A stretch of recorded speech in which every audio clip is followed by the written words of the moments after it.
as has been typical for me lately, I've got some ideas flowing. I want to do an impromptu video on flow and the high of exercise because, man, I cannot tell you guys how much I love running, how good it makes me feel on a daily basis, and why I love having it so much in my life. And I spend my time when I'm in these euphoric states feeling a little bit of sadness that other people can't garner this feeling on a daily basis. And it doesn't have to be running. There's so many other activities out there that I think every single human being can use to reach their highest states, their highest vibrational energies.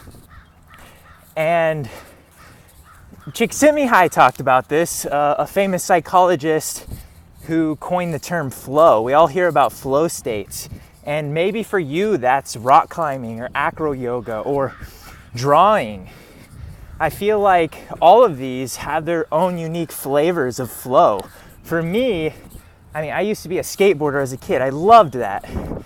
And now I've been a runner for 12, 13 years, and the flavor of the high I get, everyone hears about the runner's high, the endorphins that are released, but I believe all of these activities are a form of high that we experience, and whether that's a good or a bad thing is open for interpretation, I believe. I perceive it as a good thing, but it's still an external source of happiness, possibly,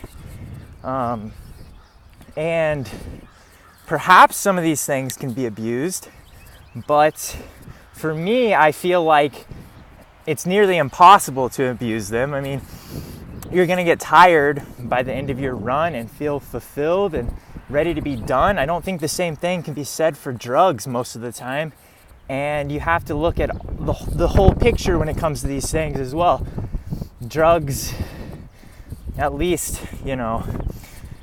narcotics or the dopaminergic drugs like cocaine and heroin, the horrible drugs that ruin lives, they're fleeting in their pleasure. They're horrible for your health. They're horrible for everyone around you in your life, and they may lessen your cognitive abilities in the moment, whereas these flow states only enhance one's cognitive abilities. I believe only bring us closer to our true self. And I feel like I'm saying "and" a lot. That's the perfectionist in my mind wants to iron that out in my speaking skills. But yeah, I just want everyone to be able to feel how good it feels to be doing an activity you love on a daily basis, to be out in nature, to have your body moving. It's such a primal, basic thing. I mean, clearly humans evolved to be moving creatures.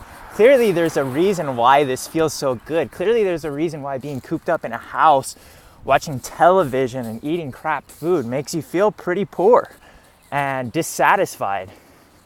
And that's a problem I think a lot of us face. We're seeking the immediate pleasure and staying within our comfort zones versus hopping outside of our comfort zones, resisting the pleasure, and seeking greater fulfillment. Because that's really, I guess, the true difference between running or some of these other flow state activities. They elicit pleasure in the moment, but they're also fulfilling afterwards. Whereas some of these other things that I was talking about before, and it's not limited to just drugs. I mean, other seeking behaviors we use may bring pleasure in the moment, but they're not bringing fulfillment. And we're usually disappointed in our actions after they've left. So it's something to think about in how you structure your life. How many of the things are bringing you fulfillment versus pleasure? And sometimes they can bring both, as is the case on this run. But yeah, just some thoughts on this lovely spring day. Hope everyone has a wonderful day.